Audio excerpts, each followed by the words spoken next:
अध्याय 4 श्लोक 29। अन्य योगीजन अपान वायु में प्राण वायु को हवन करते हैं तथा प्राण में अपान की आहुति देते हैं। प्राण और अपान की गति को रोककर वे प्राणायाम के ही समलक्ष्य समझने वाले होते हैं। इस श्लोक में आत्म संयम के लिए उपयोगी प्राणायाम विधि का वर्णन किया गया है, जिसका अभ्यास कुछ साधक गण करते हैं। अंदर ली जाने वाली वायु को प्राण तथा बाहर छोड़ी जाने वाली वायु को अपान कहते हैं। योग शास्त्र के अनुसार हमारी श्वसन क्रिया के 3 अंग हैं, पूरक, रेचक और कुंभक। श्वास द्वारा वायु को अंदर लेने को पूरक तथा उच्छ्वास द्वारा बाहर छोड़ने को रेचक कहते हैं। एक पूरक और एक रेचक के बीच कुछ अंतर होता है। जब वायु केवल अंदर ही या केवल बाहर ही रहती है तो इसे कुंभक कहते हैं। सामान्यतः हमारी श्वसन क्रिया नियमबद्ध नहीं होती, अतः पूरक, कुंभक, रेचक, कुंभक रूप प्राणायाम की विधि का उपदिष्ट अनुपात में अभ्यास करने से प्राण को संयमित किया जा सकता है, जो मन संयम के लिए उपयोगी सिद्ध हो सकता है। इस श्लोक में क्रम से रेचक, पूरक और कुंभक का उल्लेख है। प्राणायाम को यज्ञ समझकर जो व्यक्ति इसका अभ्यास करता है वह अन्य उप प्राणों को मुख्य प्राण में हवन करना भी सीख लेता है। जैसी कि सामान्य धारणा है, प्राण का अर्थ केवल वायु अथवा श्वास नहीं है। हिंदू शास्त्रों में प्रयुक्त प्राण शब्द का अभिप्राय जीवन शक्ति के उन कार्यों से है जो एक जीवित व्यक्ति के शरीर में होते रहते हैं। शास्त्रों में वर्णित पंच प्राणों का अध्ययन करने से ज्ञात होता है कि वे शरीर धारणा के 5 प्रकार के कार्य हैं। वे पंच प्राण हैं: प्राण, अपान, व्यान, समान और उदान, जो क्रमशः विषय ग्रहण, मल विसर्जन, शरीर में रक्त प्रवाह, अन्न पाचन एवं विचार की क्षमताओं को इंगित करते हैं।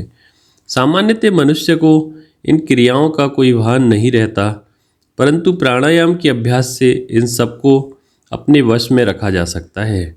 अतः वास्तव में प्राणायाम भी एक उपयोगी साधना है।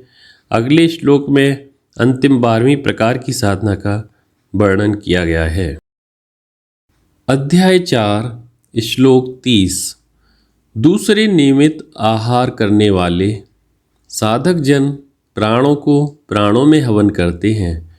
ये सभी यज्ञ को जानने वाले हैं जिनके पाप यज्ञ के द्वारा नष्ट हो चुके हैं। कुछ ऐसे साधक होते हैं जो आहार संयम के द्वारा काम क्रोध आदि से उत्पन्न मन की उत्तेजनाओं को संयमित करने का अभ्यास करते हैं। भारत में आहार संयम की विधि अपरिचित और नई नहीं है। प्राचीन ऋषियों को अन्न के पोषक तत्वों के विषय में पूर्ण ज्ञान था। इतना ही नहीं, बल्कि उन्होंने समाज के विभिन्न स्तर के व्यक्तियों के स्वभाव एवं कार्यों के लिए उपयुक्त शाक सब्जियों तथा धान्यों का भी वैज्ञानिक पद्धति से वर्गीकरण किया था। केवल विचार ही नहीं, वरन उन्होंने यह प्रयोग करके यह दर्शाया था कि आहार संयम के द्वारा किस प्रकार मनुष्य अपने गुणों तथा व्यवहार को परिष्कृत करके सांस्कृतिक उन्नति कर सकता है। यज्ञविद शब्द से तात्पर्य उन साधकों से है जो प्रयुक्त साधनों को समझकर उनमें से सभी अथवा कुछ साधनों का ही अभ्यास निस्वार्थ भावना से करते हैं। ऐसे ही लोग इनसे लाभान्वित होंगे। यहाँ ध्यान देने योग्य बात यह है कि इस श्लोक में स्पष्ट कहा गया है कि यज्ञ के द्वारा मनुष्य पाप मुक्त होगा और न कि इनसे सीधे ही परमात्मा की प्राप्ति होगी। देहादि अनात्म पदार्थों के साथ तादात्म्य से उत्पन्न अहंकार देह तथा बाह्य विषयों में आसक्त हुआ अनेक प्रकार के संकल्प करता रहता है। इन संकल्पों के अनुरूपी कर्म और फलोपभोग से वासनाएं उत्पन्न होती हैं, जो सदैव मनुष्य को विषयों में प्रवृत्त करती रहती हैं। यही पाप है जो मनुष्य को पशु के स्तर तक गिरा देता है। उपयुक्त यज्ञों के अनुष्ठान से न केवल विद्यमान वासनाएं नष्ट होती हैं, वरन नवीन विनाशकारी वासनाएं भी नहीं उत्पन्न होती। संक्षेप में निष्कर्ष निकलता है कि ये समस्त यज्ञ साध्य न होकर अंतःकरण की शुद्धि के साधन मात्र हैं। चित्त शुद्ध होने पर निधिध्यासन के अभ्यास से ही परमात्मा की प्राप्ति होती है। अनेक साधक लोग अज्ञानवश किसी एक विशेष साधना में इतना आसक्त हो जाते हैं कि उनकी आगे की प्रगति अवरुद्ध हो जाती है। इन सभी यज्ञों में पुरुषार्थ अर्थात स्वयं का प्रयत्न अत्यंत आवश्यक है। भगवान कहते हैं, अध्याय 4 श्लोक 31, हे कुरुश्रेष्ठ, यज्ञ के अवशिष्ट अमृत को भोगने वाले पुरुष सनातन ब्रह्म को प्राप्त होते हैं। यज्ञ रहित मनुष्य को यह लोक भी नहीं मिलता, फिर परलोक कैसे मिलेगा। प्राचीन काल में यज्ञ कर्म में अग्नि की आहुति देने के पश्चात जो कुछ अवशिष्ट रह जाता था उसे ही अमृत कहते थे, जिसका सेवन भक्तगण ईश्वर का प्रसाद समझकर करते थे।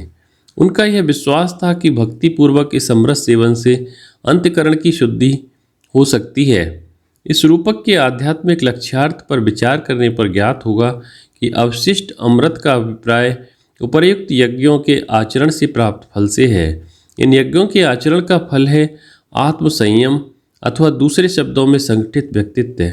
इस फल को प्राप्त पुरुष ही ध्यान अभ्यास के योग्य होते हैं। संगठित व्यक्तित्व का पुरुष ही ध्यान के लिए आवश्यक मन के समत्व को प्राप्त करके अनंत स्वरूप ब्रह्म को आत्म रूप से पहचान सकता है। इस श्लोक की दूसरी पंक्ति निषेध की भाषा में उपयुक्त सिद्धांत को और अधिक स्पष्ट करती है। पुरुषार्थ के बिना आत्म विकास नहीं हो सकता। अकर्मण्यता से कोई किसी भी क्षेत्र में लाभान्वित नहीं हो सकता।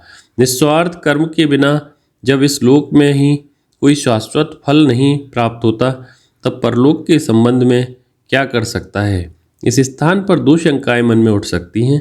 क्या ये सभी मार्ग एक ही लक्ष्य तक पहुंचाते हैं अथवा विभिन्न लक्ष्यों, तथा दूसरी शंका यह हो सकती है कि क्या ये सब मार्ग भगवान के बौद्धिक विचार मात्र तो नहीं हैं। भगवान इन शंकाओं का निराकरण करते हुए कहते हैं, दोस्तों इसी तरह की और वीडियोस के लिए आप हमारे YouTube चैनल SRH कहानियाँ सब्सक्राइब करें। वीडियो देखने के लिए बहुत बहुत धन्यवाद।